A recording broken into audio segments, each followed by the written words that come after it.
Hello, extraordinary women, and welcome back to the EW Next Chapter podcast. I'm Sharri Harmel, your host and guide, as we fully explore what it really means to design and live a fabulous next chapter after that milestone of age 50. Well, today we're going to talk about something delicious, literally and emotionally. It's something now that I believe every woman should experience, which is a luxurious solo date. Yes, I'm talking fine dining, soft candlelight, stunning ambiance, and the most charming company around, which is you. This episode is for every woman who's ever felt awkward doing something alone or thought, no, I'll wait until someone can join me, or I'll do that with my husband or partner. No more waiting. Let's reclaim the magic, beauty, and grace of treating ourselves like we truly matter, because we do. I remember the first time I took myself out on a solo date. It was after my divorce. I was still trying to, I should say, I was trying on the idea of living part-time in Paris. So I had booked myself into a month-long stay at Paris Perfect, which is actually a great rental site. Paris Perfect's, I chose the building that was on Place Dauphine. I've stayed in all of those apartments, by the way, as I was trying on that part-time living in Paris idea. And trying on is something that I talk about quite a bit in my book. So if that's a concept you want to explore further, just check out the book. Well, anyways, one evening, instead of, grabbing a really good book and buying a takeaway meal, I got dressed up and I walked to Chez Fernand, which is a cafe on Rue Christine, which is just a few streets, or at that point, it was about a few blocks from the apartment on Place Dauphine. I was nervous. I thought to myself, oh my goodness, these were in the very early years of me trying on Paris. And I wondered, would they think it was weird or even pathetic, dare I say, that a single woman of a certain age was dining alone in Paris? So I went early, right after opening, and I'll talk more about that choice in just a minute. I was greeted by the head waiter, and he didn't seem fazed in the least that I was a solo woman eating. He seated me at a nice table that was away from the front door. And even though it was super early for Paris and the cafe was almost empty, I ordered a glass of wine with my appetizer or entree, as it's called in France. And in France, you don't ever drink without something to nibble. So that's just not part of their food culture, food and wine culture. So I had my glass of wine, I had my little appetizer, and I started looking around. And Chez Fernand, if you ever go there, they have these red check tablecloths, which are adorable and so French looking. The food is fantastic in this particular restaurant. But the music was what I call early Michael Jackson. And the head waiter, because he was getting the tables ready, setting up the tables for the people that were arriving after me, he's singing as he's walking around setting up the tables. It was very funny.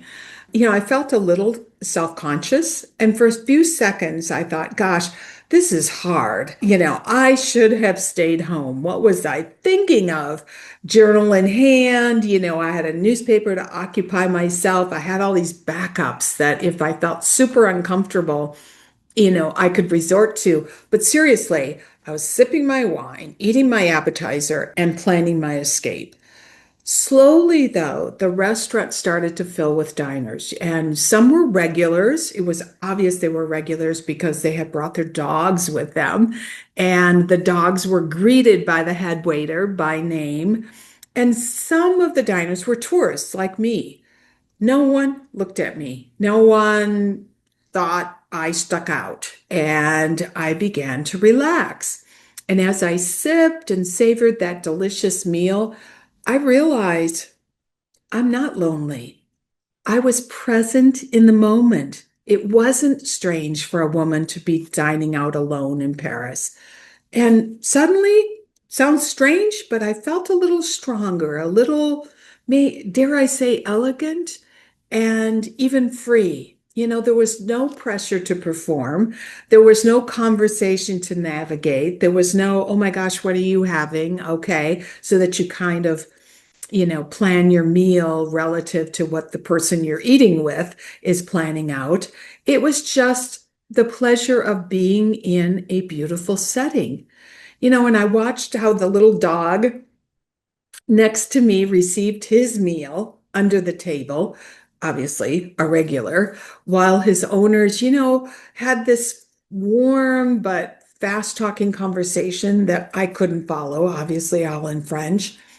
And then I looked across the room at a tourist couple, young Asian couple, that was seated along the banquette area close to the door. And the female in that group really struggled with what she had ordered, which happened to be bone marrow, which in France is served with a great big, huge bone, and then the marrow is coming out of it. She obviously did not know what she had ordered and was not going to eat this thing by any stretch. And the young man gallantly, switched the plates and he took on the bone marrow. And I think she took on whatever it was. I don't even remember. But that moment stayed with me and it taught me that solo dates aren't about being alone. They're about choosing to pamper yourself. And I want to say that solo dates can have multiple benefits. Truly, they can. You'll be a part of this loose community of diners all around the room, and you'll see them in ways, and that's why I share the different people in the room, because you will see your fellow diners in ways that you wouldn't see it if you were not alone.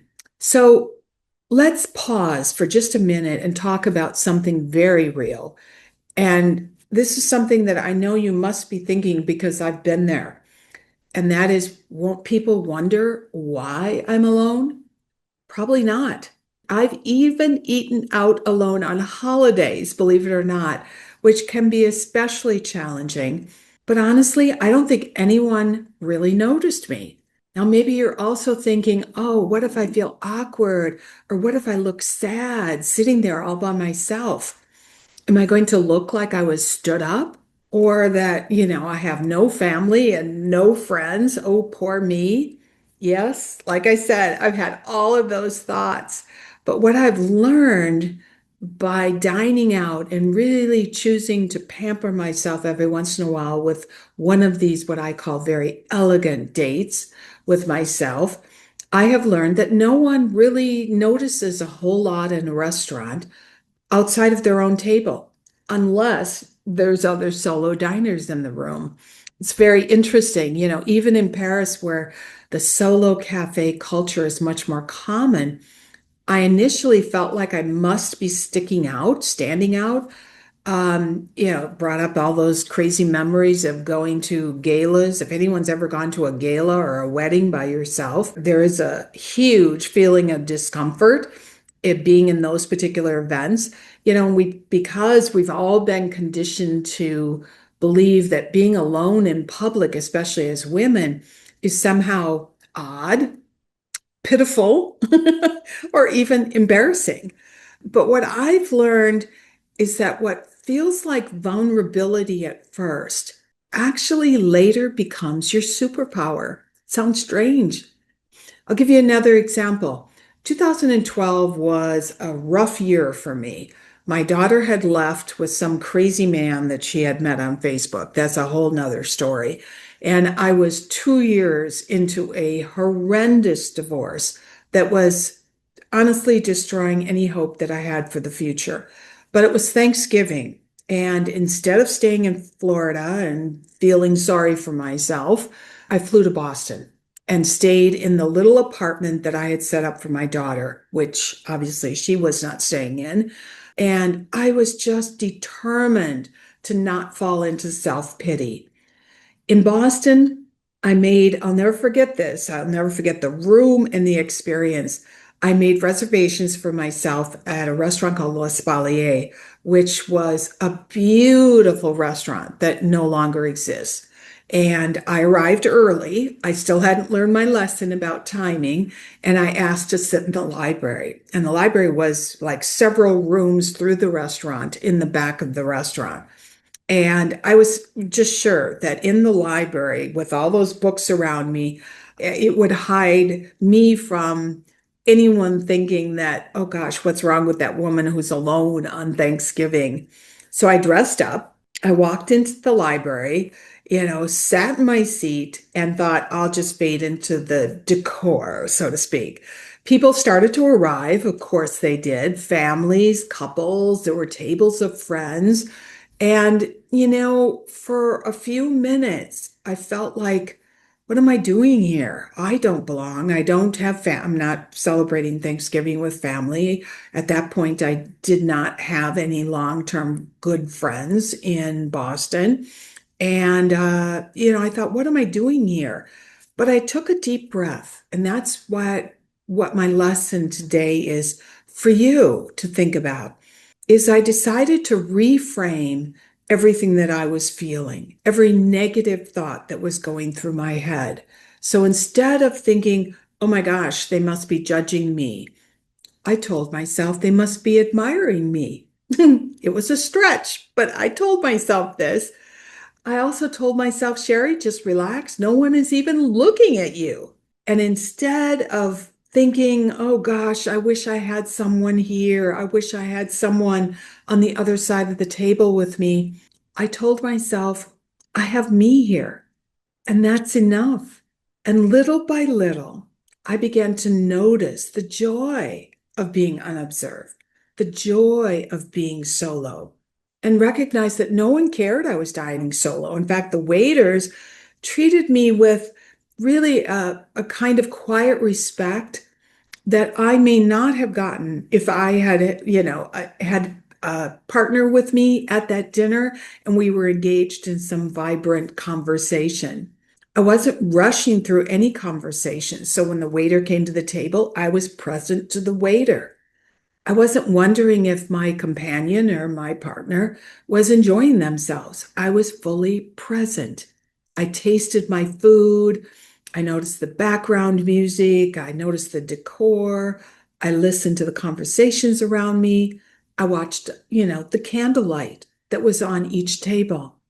Now, a lovely couple sat next to me, and surprise, surprise, they turned and introduced themselves to me. And I can't remember what the man did, but I do remember that the woman was a violinist with the Boston Symphony Orchestra.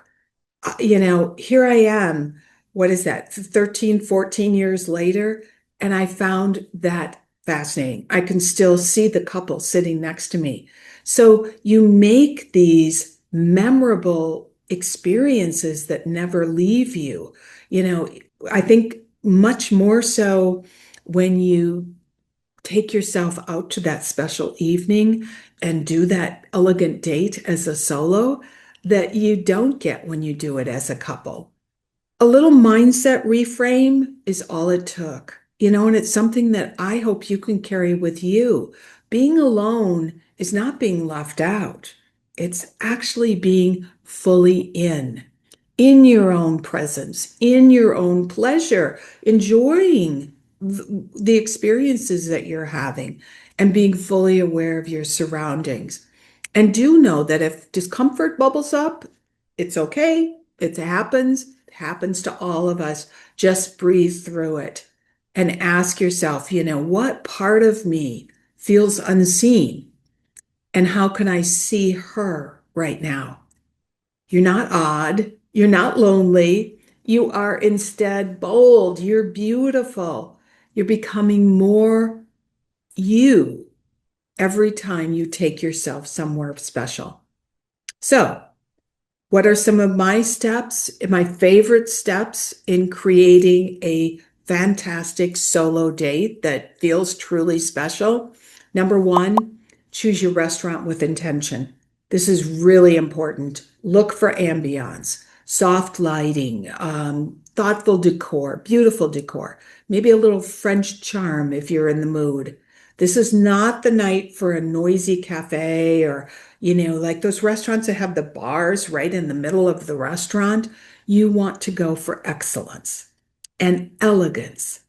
Number two is timing. And I mentioned this a little bit in my stories. You don't want to be the first person in the restaurant. I learned this after making the mistake multiple times. For some reason, I thought, oh gosh, I'm a solo diner. I need to, eat and be out the door before all of the real diners arrive. You don't want to go that way. You don't want to be the one who's ordering dinner when the staff is preparing for the restaurant to fill up. Go when everyone else goes. In Paris, that might be 7:30 at night. In the States, it might be 6:30. I can't speak for Canada, Australia, the rest of Europe, but go when it's culturally appropriate for most people to make dinner reservations. Number three, choose where you want to sit. The days of solo women being seated next to the bathroom or the kitchen are long gone. Sometimes, though, you still have to ask for what you want, and don't be afraid to do so. I find that when you're in the periphery of a busy room, you have so much to observe where you get to kind of be a part of the group, but yet you have an awful lot to treat yourself to as you peruse the room. Number four, dress up. Dress up for you. I was going to dress up for today's podcast, but it's so hot here in Boston that I just had to throw my hair back and call it a day. But wear something that makes you feel beautiful. Maybe it's a flowy dress. Maybe it's a silk outfit. Maybe it's your favorite earrings or a spritz of your signature scent. You're not dressing to impress anyone but yourself, and you want to proudly walk to your table. Clothes do impact our self image, and they make a difference as to how we hold ourselves as we're out and about. Number five, bring a beautiful companion and make that your journal, or maybe a favorite book.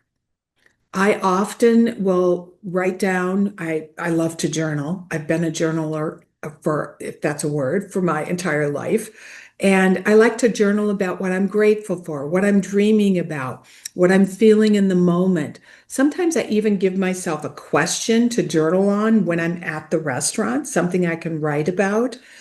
So whatever it is, that makes you, takes you, to a happy place when you're sitting there and yet able to absorb what's going on around you. Something I've noticed about phones is when we sit and scroll on our phones, we actually leave the present and we're someplace else. Don't let yourself do that.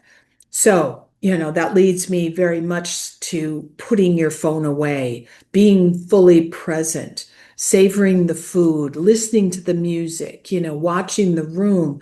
You will be surprised at how grounding it feels to actually just be. Last, make special days even more special. A few years ago, I was in London for my birthday, and I took myself, and I was a little bit nervous about this, but I took myself to the famous, I think I'm going to say this right, Wolseley Restaurant in Mayfair. It's right next to the Ritz. It's the coolest place, truly. But I took myself there for my birthday dinner. It was incredible.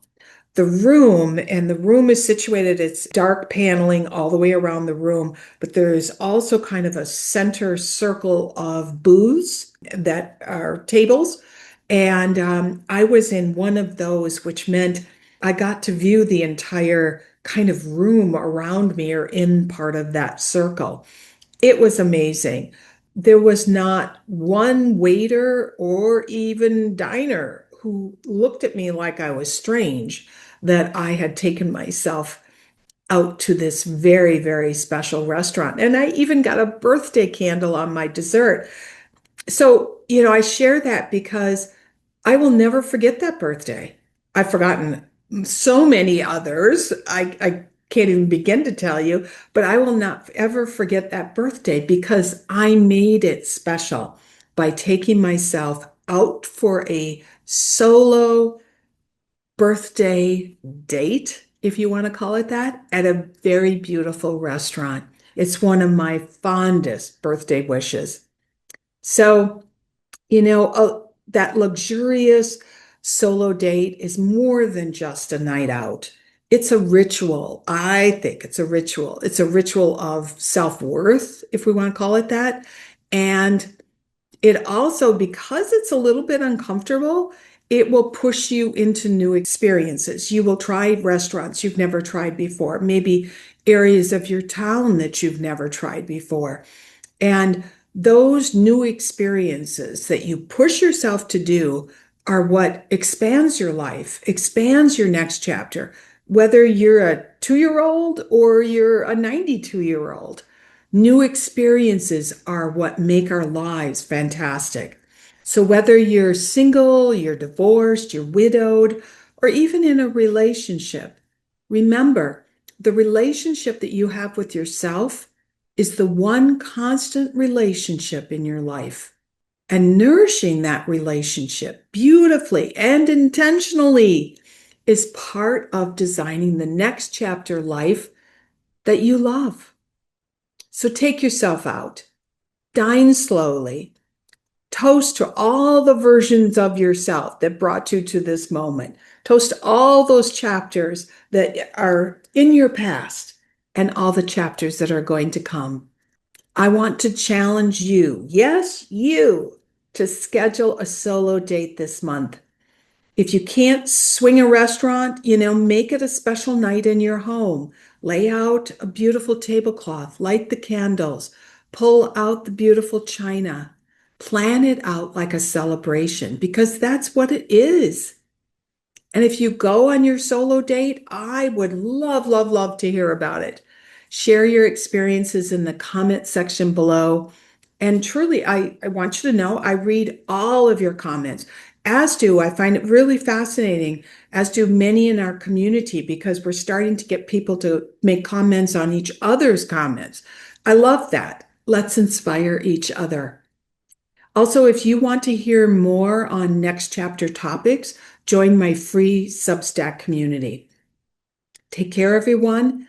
Give me a thumbs up if you enjoyed this episode and subscribe if you haven't already.